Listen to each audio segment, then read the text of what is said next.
আপনাদের সাথে শেয়ার করছি ঢাকা শহরের সবথেকে বড় এবং সবথেকে লুক্রেটিভ একটি রুফটপ রেস্টুরেন্ট, বাফেট রেস্টুরেন্ট। আর এটা হচ্ছে উত্তরার পল অয়েল কার্নেশন শপিং মলের লেভেল 9-এ। আপনারা এখানে যেতে চাইলে মার্কেটে না ঢুকে বাম সাইডে লিফট আছে, সেটা দিয়ে সরাসরি যেতে পারবেন। আর এটার সবথেকে বড় সুবিধা হচ্ছে এখানে শুধুমাত্র বাফেট না, আপনি যদি চান ফ্যামিলি সহ বা ফ্রেন্ডের সাথে এনজয় করবেন তাহলে এখানে রুফটপ রেস্টুরেন্ট আছে, সেখানে মেনু দেখে সিলেক্ট করে খাবার নিতে পারবেন। আর এখানে আরও সুবিধা আছে, যেটা আমার মনে হলো যে এখানে চাইলে প্রোগ্রাম করা যেতে পারে, birthday programme, anniversary and others. তাদের 2-3টা কর্নার আছে যেখানে এই প্রোগ্রামগুলো অ্যারেঞ্জ করা হয়। সো এখন যে সেকশনটা দেখতে পাচ্ছেন এটা লেভেল 9-এর পুরোটাই মোটামুটি বাফেটের জন্য। আর এইটার নাম হচ্ছে দ্য রয়্যাল গার্ডেন রেস্টুরেন্ট, এবং নামের সাথে তাদের অনেকটাই মিল আছে, কারণ ডেকোরেশন, ইন্টেরিয়র ডিজাইন অ্যান্ড তাদের ফুড সার্ভিং অ্যান্ড ডিশ সব কিছু মিলেই আপনার কাছে মনে হবে যে নামের সাথে অনেকটাই মিল আছে।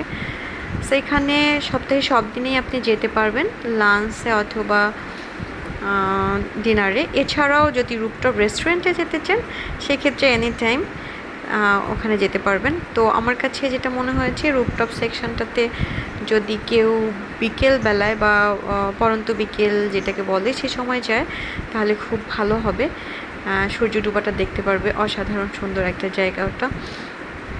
সো তাদের ডিশগুলো দেখেন, সার্ভিং ডিশগুলো কী পরিমাণ লুক্রেটিভ না, খাবারের আইটেমগুলো সেই ডিলিশিয়াস। আমি এখানে খাবার টেস্ট করেছি কিন্তু আমি ফুড রিভিউ দিচ্ছি না, যার কারণে এটা নিয়ে কিছু বলবো না। তবে হ্যাঁ, এখানে পার হেড হচ্ছে 1499 টাকা, আর সেটা including VAT and service charge.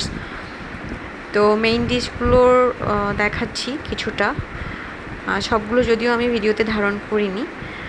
আর এখানে মেইন ডিশের পাশাপাশি আছে 14-15 রকমের সালাদ, বিভিন্ন রকমের আচার অ্যান্ড ডেজার্ট। তো ডেফিনেটলি খুবই লুক্রেটিভ, দেখতে পারবেন আপনারা ভিডিওর মধ্যে।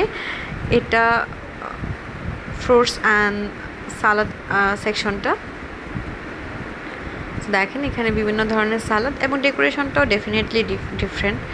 আমি তো আরও অনেক বুফে গিয়েছি, তো সেগুলো থেকে এটা অর্গানাইজেশনটা অনেক ডিফারেন্ট লেগেছে আমার কাছে। আপনারা যদি এখানে কেউ ফুড টেস্ট করে থাকেন তাহলে আপনাদের কাছে ওভারঅল ডেকোরেশনস অ্যান্ড ফুডের টেস্ট কেমন লেগেছিল কমেন্ট করতে পারেন।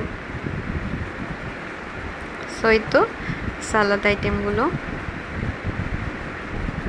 এখানে 2 ধরনের ড্রিঙ্কস ছিল, একটা তরমুজের জুস আর একটা ট্যাঙ্ক।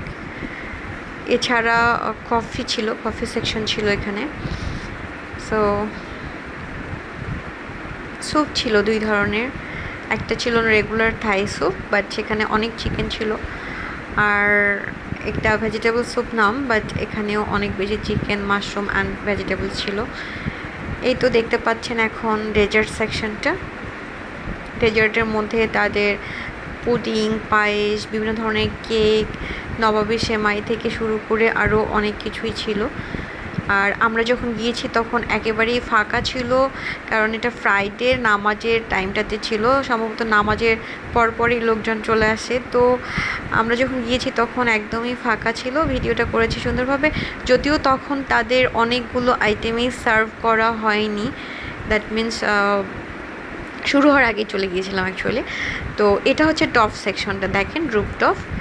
এখান দিয়ে যাওয়ার পথে আপনার মনে হবে যে আপনি একটা বনের মধ্যে দিয়ে হাঁটছেন, কারণ ওই যে পিছনে কিছু বাঁশ এবং গাছ দিয়ে ডিজাইন করা, একদম অনেকটা খোলা ভিউ দেখা যায় আকাশ থেকে শুরু করে এক্সপ্রেসওয়ে। আর এটা একটা সেকশন যেখানে আপনি এনি টাইম বসতে পারেন। এখানে দেখলে মনে হচ্ছে যে ভাসমান পানির মধ্যে কিছু সিটিং অ্যারেঞ্জমেন্ট করেছে। আর এই তো শেয়ার করলাম আপনাদের সাথে আমার এক্সপিরিয়েন্স, অ্যান্ড যতটুকু সম্ভব আমি ট্রাই করেছি প্রত্যেকটা কর্নার দেখানোর। আপনাদের কেমন লেগেছে জানাবেন। আল্লাহ হাফেজ।